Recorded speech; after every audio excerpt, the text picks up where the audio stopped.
महाभारत की एक संवाद में जब कर्ण की मृत्यु होने वाली होती है तब वो श्री कृष्ण जी से कुछ सवाल पूछता है कि मेरी माँ ने मुझे जन्म देते ही मुझे त्याग दिया क्योंकि मैं एक अबद्ध बच्चा था, क्या इसमें मेरी गलती है?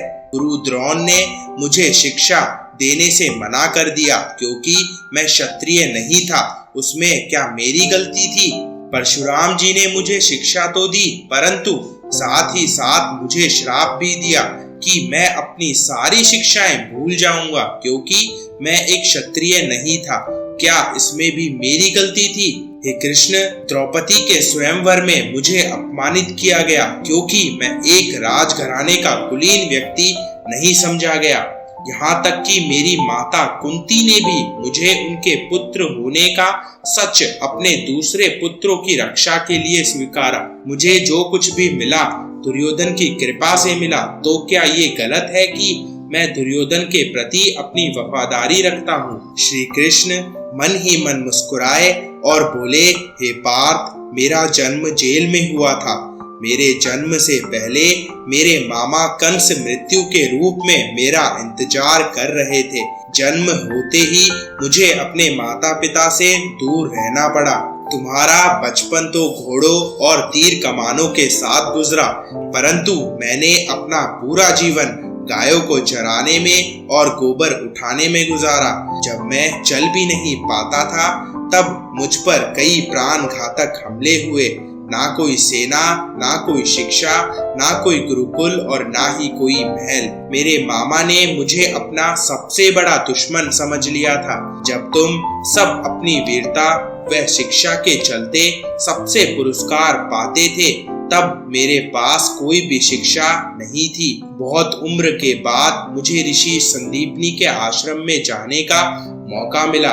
कम से कम तुम्हें तुम्हारी पसंद की कन्या से विवाह करने का अवसर तो मिला, परंतु मुझे तो वो भी नहीं मिला। राधा जो मेरे प्राणों में बसती थी, मुझे उसका भी त्याग करना पड़ा।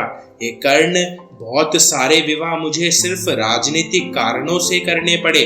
उन स्त्रियों से जिन्हें मैंने राक्षसों से छुड़ाया था, दुनिया ने मुझे कायर कहा, पापी कहा। यदि दुर्योधन जीत जाता तो विजय का श्रेय तुम्हें मिलता, लेकिन पांडवों के जीतने का श्रेय अर्जुन को मिला। मुझे कौरवों की हार का उत्तरदायी समझा गया। हे कर्ण, किसी का भी जीवन चुनौतियों से वंचित नहीं है। सब किसी न किसी परेशानी में उलझे हुए हैं। बस फर्क सिर्फ इतना है कि हर किसी को अपनी परेशानी ही सबसे बड़ी लगती है। सत्य क्या है, उचित क्या है, ये हम अपनी आत्मा की आवाज से निर्धारित करते हैं। इस बात से कोई फर्क नहीं पड़ता कि हमारे साथ कितनी बार अन्याय हुआ है, हमारा कितनी बार अपमान हुआ है। फर्क सिर्फ इस बात से पड़ता है कि हम उन सब का सामना किस तरीके से करते हैं। जो लोग विपरीत परिस्थितियों में भी सकारात्मक सोचते हैं, उनके जीवन की कई परेशानियां कम हो जाती है। ऐसे हालातों में नकारात्मक विचार हमें और भी कमजोर बना देते हैं। दोस्तों, अब हम दूसरी कहानी की ओर आगे बढ़ते हैं।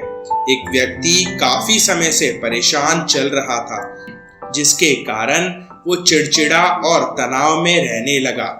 वो इस बात से दुखी था कि घर के सारे खर्चे उसी को उठाने पड़ते हैं। पूरे परिवार की जिम्मेदारियां उस पर पड़ी हुई थी। किसी न किसी रिश्तेदार का उसके घर आना जाना लगा रहता था। इन्हीं बातों को सोच सोचकर वह व्यक्ति तनाव में रहने लगा। अपने इस मानसिक तनाव के कारण वो बच्चों को अक्सर डांट देता था और उसकी पत्नी से भी अक्सर किसी न किसी बात पर उसका झगड़ा होता ही रहता था। एक दिन उसका बेटा उसके पास आया और बोला कि पिताजी, मेरे स्कूल का होमवर्क करा दीजिए। वो व्यक्ति पहले से ही इतना तनाव में था तो उसने अपने बेटे को डांटकर भगा दिया। लेकिन थोड़ी देर बाद जब उसका गुस्सा शांत हुआ तो वो अपने बेटे के पास गया। वहां उसने देखा कि बेटा तो सो गया था और उसके हाथ में उसकी होमवर्क की कॉपी है। उसने होमवर्क की कॉपी उठाकर देखी तो होमवर्क का टाइटल उसने पढ़ा, टाइटल था वो चीज जो शुरू में अच्छी नहीं लगती पर बाद में वह अच्छी ही होती है। इस पर बच्चे को एक पैराग्राफ लिखना था जो कि उसने लिख लिया था। व्यक्ति ने पढ़ना शुरू किया। बच्चे ने लिखा था, मैं अपने फाइनल एग्जाम को धन्यवाद देता हूँ क्योंकि पहले तो ये मुझे अच्छे नहीं लगते हैं पर उसकी स्कूल की छुट्टियां पड़ जाती है। मैं खराब स्वाद वाली दवाइयों को धन्यवाद देता हूँ क्योंकि शुरू में तो ये कड़वी लगती है पर बाद में उनसे मेरी बीमारी ठीक हो जाती है। मैं सुबह सुबह उठने वाली उस अलार्म क्लॉक को धन्यवाद देता हूँ जो मुझे बताती है कि मैं जीवित हूँ। मैं भगवान को धन्यवाद देता हूँ जिन्होंने मुझे इतने अच्छे पिता दिए। उनकी डांट शुरू में तो अच्छी नहीं लगती लेकिन वो मेरे लिए अच्छे अच्छे टॉयज लाते हैं, घुमाने ले जाते हैं और अच्छी अच्छी चीजें भी खिलाते हैं, इसलिए मुझे वो बहुत पसंद है। और मैं कितना खुशनसीब हूँ कि मेरे पास मेरे पिता है। मेरे दोस्त सोहन के तो पिता भी नहीं है। बच्चे का होमवर्क पढ़ने के बाद मानो वो व्यक्ति अचानक नींद से जग गया हो। बच्चे की लिखी बातें उसके मन में घूम रही थी और आखिर वाली लाइन की वजह से उस व्यक्ति को पूरी रात नींद नहीं आ रही थी। फिर वो व्यक्ति थोड़ा शांत होकर बैठता है और उसने अपनी सारी परेशानियों के बारे में लिखना शुरू किया। मुझे घर के सारे खर्चे उठाने पड़ते हैं, इसका मतलब है मेरे पास घर है और मैं उन लोगों से ज्यादा समर्थ हूँ जिनके पास घर भी नहीं है। मुझे पूरे परिवार की जिम्मेदारियां उठानी पड़ती है, इसका मतलब मेरे पास एक अच्छा परिवार है, माता पिता है, बीवी है, बच्चे हैं। बहुत लोगों के पास तो परिवार भी नहीं होता, इसलिए मैं ईश्वर को धन्यवाद देता हूँ। मेरे घर रिश्तेदारों का आना जाना लगा रहता है, इसका मतलब मेरे पास मेरे सुख दुख में साथ देने वाले कुछ रिश्तेदार लोग हैं।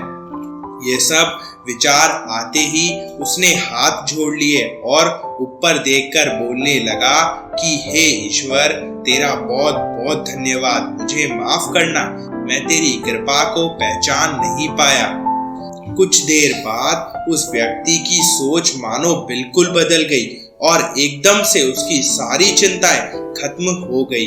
वो भागकर अपने बेटे के पास गया और सोते हुए बेटे को गोद में उठाकर उसके माथे को चूमने लगा और बेटे को और ईश्वर को धन्यवाद देने लगा।